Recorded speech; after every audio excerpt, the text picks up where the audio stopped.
बिस्मिल्लाहिर्रहमानिर्रहीम। अस्सलाम वालेकुम। क्या हाल है स्टूडेंट्स? उम्मीद करता हूँ कि आप खैर वाफियत से होंगे। MTH 501 लेक्चर नंबर 2 है जो आज हमने करना है। लेक्चर शुरू करने से पहले आप सबसे रिक्वेस्ट है कि चैनल को सब्सक्राइब कर दें, वीडियो को लाइक करें और शेयर करें। और अगर आपको ये वाले नोट्स जो हैं ये चाहिए तो डिस्क्रिप्शन में मेरे व्हाट्सएप ग्रुप का लिंक है, आप उसको ज्वाइन करें और फ्री ऑफ कॉस्ट आपको नोट्स मिल जाएंगे, लेकिन सब्सक्राइब ज़रूर करना। और थोड़ा सा दुख भी होता है कि कुछ लोग सब्सक्राइब करते हैं और जब काम निकल जाता है तो फिर वो अनसब कर देते हैं। तो इट्स मीन कि वो सेल्फिश हैं, खुद गर्ज किस्म के इंसान हैं। तो ऐसे इंसान मेरे ख्याल से अगर वो किसी का भला नहीं चाहते तो उनका अपना भला भी नहीं होता है। खैर, इस सब्जेक्ट की ऑलरेडी सीरीज़ जो है वो मौजूद है मेरे चैनल के ऊपर, लेकिन कुछ वीडियो का रिज़ल्ट अच्छा नहीं था तो इस वजह से मैंने ये दोबारा फिर रिकॉर्डिंग शुरू की हुई है। तो इंशाल्लाह ये बहुत जल्द कंप्लीट हो जाएगी, क्योंकि ऑलरेडी सारी कंप्लीट है सीरीज़, तो फिर ये जल्दी कंप्लीट हो जाएगी।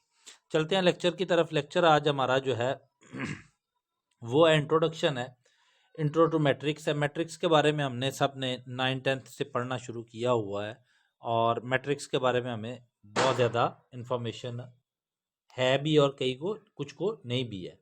तो यहाँ से एक क्विज बनता है, इस जगह से इतनी डेफिनेशन से एक क्विज बनता है। ठीक हो गया। सबसे पहली बात यह है कि वो पूछता है जी मैट्रिक्स क्या है। मैट्रिक्स से जो कलेक्शन ऑफ नंबर और फंक्शन जो हैं उनको अरेंज किया जाता है रॉ और कॉलम की शेप में। ठीक है, ये रॉ एंड कॉलम मतलब कि आपके पास कोई भी एलिमेंट्स कोई भी नंबर्स हैं या कोई भी आपके पास फंक्शन है, उसको अगर आप रॉ और कॉलम की शेप में अरेंज करते हो तो उसको आप मैट्रिक्स कहते हो। और मैट्रिक्स को डिनोट किससे किया जाता है? कैपिटल लेटर से किया जाता है। ठीक है ना, ये हमने पढ़ा हुआ है, ABC वगैरह वगैरह। इससे हम कैपिटल लेटर से डिनोट करते हैं और स्मॉल लेटर से उसके एलिमेंट्स को डिनोट करते हैं। इस सारी थ्योरी में यही कुछ लिखा हुआ है। आगे आता है रॉ एंड कॉलम। पता है हमें कि जो हॉरिजॉन्टल लाइंस होती हैं वो हमारे पास रॉ कहलाती हैं और जो वर्टिकल लाइंस होती हैं उनको हम कॉलम कहते हैं। मसलन ये जो हैं ये हमारे पास रॉज है और ये जो हैं ये हमारे पास कॉलम है। ओके हो गया। ऑर्डर ऑफ मैट्रिक्स क्या होता है? The size of matrix is called order of matrix. In short, number of rows and columns written as R से row क्रॉस C से column. R is row and C is column. किसी भी matrix का order आपको पूछ सकता है, तो जितनी उसमें रोज होंगी उनको आपने पहले लिखना है, मल्टीप्लाई का साइन डालना है और कॉलम को हमने बाद में लिखना होता है। स्क्वायर मैट्रिक्स एक ऐसा मैट्रिक्स होता है जिसमें रो और कॉलम दोनों इक्वल होते हैं। ओके, अब बात आ जाती है इक्वालिटी मैट्रिक्स की। इक्वालिटी मैट्रिक्स एक ऐसा मैट्रिक्स है जिसका ऑर्डर भी सेम होता है, ऑर्डर भी सेम होगा, ठीक है, और उसके जो कॉरस्पॉन्डिंग एलिमेंट्स होंगे वो भी एक दूसरे के इक्वल होंगे, मतलब के सेम होंगे। यूं समझ लो कि ये मैंने एग्जांपल लिखी हुई है, ए और बी हमारे पास दो मैट्रिक्स है। वो हमें कहता है कि जी क्या ये दोनों आपस में इक्वल हैं कि नहीं है, इक्वालिटी मैट्रिक्स हैं कि नहीं। तो हम क्या देखते हैं, हम सबसे पहले तो इसका ऑर्डर देखते हैं। इसमें नंबर ऑफ रोज कितनी है? 1 2 3। और कॉलम कितने हैं? 1 2 3। इधर भी नंबर रो कितनी है? 1 2 3। कॉलम कितने हैं? 1 2 3। ओके हो गया। अब हमने इसके एलिमेंट्स देखने, यहाँ पर 4 है, इधर भी 4 है, यहाँ पर 7 है, इधर भी 7 है, यहाँ पर -8 है, ठीक है ना, तो इधर हमारे पास -8 है। मतलब कि बाकी एलिमेंट्स जो हैं वो भी सेम हमने देख लेने हैं। तो इसको हम लिखते कैसे हैं? A is equal to B। Column matrix एक ऐसा मैट्रिक्स होता है जिसमें नंबर ऑफ रोज जो होती है वो n होती है, n नंबर ऑफ रोज होती है, ठीक है ना, लेकिन कॉलम जो है वो एक ही होता है। अच्छा, n से मुराद ये नहीं लेना कि अब इन्फिनिटी तक नंबर ऑफ रोज होंगी, नहीं नहीं। आपके पास ये साथ में मैंने एक सादा एग्जांपल भी लिखी हुई है, 1 2 3। मतलब कि ये एक ऐसा मैट्रिक्स है जिसमें 3 रोज है, एक रो ये वाली है, एक रो ये वाली है और एक रो ये वाली है, लेकिन कॉलम कितने हैं? एक ही है। ओके, अब आ जाती है बात मल्टीप्लाई ऑफ मैट्रिक्स। मैट्रिक्स को हम किसी भी स्केलर के साथ क्वांटिटी के साथ मल्टीप्लाई कर सकते हैं। मसलन ये मुझे एक मैट्रिक्स दिया हुआ था ये वाला, इसको उन्होंने कहा कि जी आपने 5 के साथ मल्टीप्लाई करना है, ठीक है। तो मैंने 5 के साथ मल्टीप्लाई करके सिंपल क्या किया कि 5 को 2 से मल्टीप्लाई किया 10 आ गया, 5 को -3 से किया 15 आ गया माइनस का, ठीक हो गया। इस तरह करके हमने इसको मल्टीप्लाई कर दिया। वी कैन राइट के ए इज इक्वल टू ए के, ओके। आगे आता है एडिशन ऑफ मैट्रिक्स। दो मैट्रिक्स को आपने ऐड करना है, और वो कौन से दो मैट्रिक्स होंगे जिनको आप ऐड कर सकते हो, ये बहुत ज़रूरी बात है कि only same order of matrix, same order, जिनका ऑर्डर सेम होगा वही मैट्रिक्स ऐड हो सकते हैं आपस में, और दूसरे नहीं हो सकते। जैसे कि ये हमारे पास नीचे एक मैट्रिक्स ए है और एक बी है, इनके ऑर्डर जो है वो दोनों के सेम है। ये भी 2x2 का मैट्रिक्स है और ये भी 2x2 का मैट्रिक्स है, ठीक है। मतलब 2 रो 2 कॉलम, 2 रो 2 कॉलम। अब हमने इस 2 को 6 में ऐड करना है, फिर हमने इस 4 को इस 8 के साथ ऐड करना है, फिर 9 को 1 के साथ और 7 को 5 के साथ ऐड कर देना है, ओके। इसके बाद हमारे पास टॉपिक आ जाता है डिफरेंस ऑफ मैट्रिक्स। सेम है, डिफरेंस हम सब्ट्रैक्शन को कह देते हैं। स्पेलिंग मिस्टेक जो है उसको इग्नोर कर दीजिएगा। Difference of matrix, only same order of matrix can subtract by subtracting corresponding elements. जैसे हमने ऐड किया है वैसे ही हमने सब्ट्रैक्ट भी करना है, ओके। अब मल्टीप्लिकेशन ऑफ मैट्रिक्स आ जाता है। मैट्रिक्स की मल्टीप्लिकेशन कब होती है और कैसे होती है? Only multiply if the number of column of first matrix equal to the number of row of second matrix. मसलन आपके पास वो दो मैट्रिक्स दे देता है और वो कहता है कि जी क्या ये मल्टीप्लाई हो सकते हैं। यहाँ से एमसीक्यूज बनता है, ठीक है ना, ये पेपर में बनता है। मतलब वो आपको दे देगा, वो कहेगा जी आपके पास एक ए मैट्रिक्स है जो कि है 2/3 ऑर्डर का, और एक आपके पास बी मैट्रिक्स है वो 3/4 ऑर्डर का है। तो हमें बताओ कि रिजल्टेंट में हमारे पास सी मैट्रिक्स जो है उसका ऑर्डर क्या आएगा। तो ये आपको पता होना चाहिए। उसका ऑर्डर आएगा 2 मल्टीप्लाई बाय क्या है 4, ठीक हो गया। अब ये ज़रा समझ लो कि ये कैसे आया। हमारे पास एक मैट्रिक्स ए है जिसका ऑर्डर है m क्रॉस n, दूसरा मैट्रिक्स है जिसका ऑर्डर n क्रॉस p है, ठीक है ना। तो इसके कॉलम और इसकी रोज आपस में मैच हो रही हैं। जब ये मैच हो रही हैं तो मतलब ये मल्टीप्लिकेशन हो सकती है। तो हमने फिर मल्टीप्लाई में सिंपल क्या करना है कि ये जो इसके कॉलम और इसकी रोज इसको नहीं लिखना, बाकी हमने फर्स्ट की रो ले लेनी और सेकंड के कॉलम को लिख लेना। यहाँ पर यही किया और ये एग्जांपल भी मैंने आपको समझा दी है। ये आगे कोई थ्योरेटिकल सी एग्जांपल है, ये आप खुद देख लीजिएगा, कोई इतनी मुश्किल नहीं है, बहुत इजी है, बहुत इजी है। नोट है।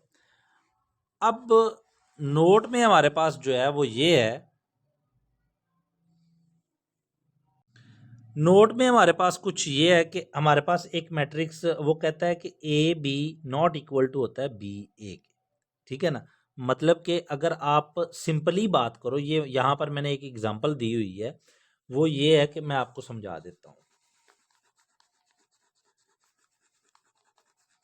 ताकि आपकी ना कंफ्यूजन दूर हो जाए, ठीक है।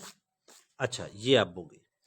अब देखो हमें उसने कह दिया कि जी A B not equal to है B A B not equal to है बी ए। ये इन केस ऑफ मैट्रिक्स है, in case of matrix.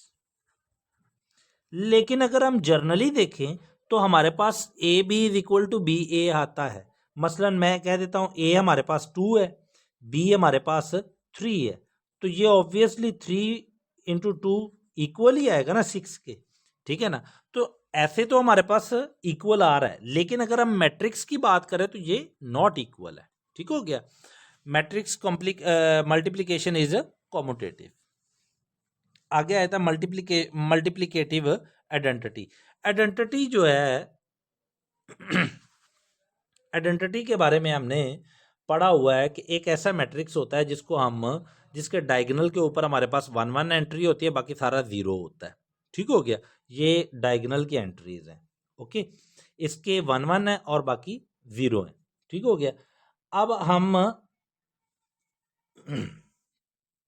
Identity into A is equal to होता है ए इंटू आइडेंटिटी, और वो हमारे पास क्या आंसर आता है, ए ही आता है। ये हमारे पास दिस इज अ कॉम्यूटेटिव। ये आपने देख लेना है, इतना मुश्किल नहीं है। मतलब ये 2 को आपने 1 से मल्टीप्लाई किया, प्लस 4 को आपने 0 से मल्टीप्लाई किया, फिर स्पेस छोड़ के फिर 2 को आपने 0 से मल्टीप्लाई किया, फिर प्लस 4 को आपने इस 1 से मल्टीप्लाई किया। इसी तरह ही नीचे वाली रोज का ऑपरेशन करना है। जीरो मैट्रिक्स के बारे में आगे हमारे पास टॉपिक आ रहा है। जीरो मैट्रिक्स या नल मैट्रिक्स ऐसा मैट्रिक्स होता है जिसमें जीरो एलिमेंट होता है, कोई भी एलिमेंट हो वो जीरो ही हो। ठीक है ना, मतलब कि ये एक मैट्रिक्स है, इसमें एक एलिमेंट है, सिंगल एलिमेंट है, लेकिन वो जीरो है, तो ये नल मैट्रिक्स है, ये जीरो मैट्रिक्स है। ये 3x3 का मैट्रिक्स है, लेकिन इसमें एंट्रीज जितनी भी हैं वो सारी जीरो है। इट्स मीन कि ये जीरो है, नल मैट्रिक्स है, जीरो मैट्रिक्स है। ठीक है, नोट है, अगर आप जीरो प्लस या नल मैट्रिक्स प्लस ए करते हो और is equal to A plus null matrix करते हो तो आपके पास आंसर ए ही आता है। एसोसिएटिव लॉ जो है वो हमारे पास क्या है जी, वो है हमारे पास A B C is equal to A B into C. Singular matrix, singular matrix के बारे में थोड़ा सा मैं बता दूं। सिंगुलर मैट्रिक्स एक ऐसा मैट्रिक्स होता है जिसका if determinant is zero is singular. अगर आपके पास किसी मैट्रिक्स का डिटर्मिनेंट जो है वो जीरो आ जाता है तो वो सिंगुलर होता है, और अगर जीरो नहीं आता तो वो सिंगुलर नहीं होता। ठीक हो गया। आगे आ जाता माइनर, इंपॉर्टेंट है थोड़ा सा, इसको देख लीजिएगा, पेपर में पूछ भी लेता है कि माइनर जो है, इसको मैं कर भी देता हूँ इंपॉर्टेंट।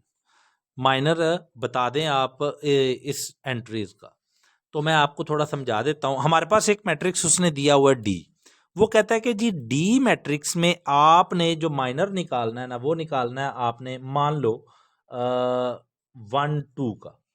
मसलन डी में उसने कोई एंट्रीज दी हुई हैं, वो कहता है जी डी के जो A12 है ना उसका आपने माइनर निकालना है। ठीक हो गया। माइनर निकालना सिंपल सा काम है, यूं ही समझ लो जैसे आपने डिटर्मिनेंट लेना होता है। ठीक है, अब हमने A12 की पोजीशन क्या होगी, ए पहली रो सेकंड कॉलम, पहली रो सेकंड कॉलम। ठीक हो गया। हमने ये देखना, ये हमारे पास आ रहा है जी A12, मतलब पहली रो है और सेकंड कॉलम है। जिस रो में और जिस कॉलम में ये एलिमेंट पाया जा रहा है उसको हमने खत्म कर देना है, और बाकी जो एंट्रीज बचेंगी उनको हमने लिख लेना है। यही इसका माइनर है, यही इसका माइनर है। इसको आगे मजीद सिंप्लीफाई कर लो, आप डिटर्मिनेंट ले लो तो आपके पास आंसर सिंप्लीफाई आ जाएगा। आगे आया था कोफैक्टर। कोफैक्टर भी इंपॉर्टेंट है, इससे भी क्वेश्चन पूछ लेता होता है। वो कहता है कि जी बताएं, इसमें शॉर्ट में पूछता है या एमसीक्यूज में पूछ लेता होता है, कोई ज्यादा इतना डिटेल में नहीं जाता है क्योंकि आसान है ना ये टॉपिक। अच्छा, वो कहता है cofactor of an element of matrix. Formula हमारे पास क्या होता है, हमारे पास होता है CIJ इज इक्वल टू -1 की power I plus J into minor of IJ। Example है हमारे पास, एग्जाम्पल ए मैट्रिक्स है, इज अ स्क्वायर मैट्रिक्स, ये एक स्क्वायर मैट्रिक्स है। कहता है find cofactor of 3 belongs to A. इस 3 का आपने कोफैक्टर फाइंड आउट करना है जो कि ए से बिलोंग करता है, डिनोटेड बाय C12। आपको वो A12 भी कह सकता है, B12 भी कह सकता है, C12 भी कह सकता है। सी उसने इसलिए कहा कि ये फॉर्मूले में सी आ रहा है ना कोफैक्टर का, इसलिए उसने C12 का है। तो सिंपल काम क्या किया आपने, आपको पता है कि जी फॉर्मूला हमारे पास क्या है जी, -1 की पावर I प्लस J। आई हमारे पास क्या है, number of rose, and plus J क्या है हमारे पास, नंबर ऑफ कॉलम। कौन से कॉलम में है, तो हमारे पास ये जो 3 है ये पहली रो और दूसरे कॉलम में, वो हमने कर लिया, और उसके बाद इसका ही माइनर ले लिया।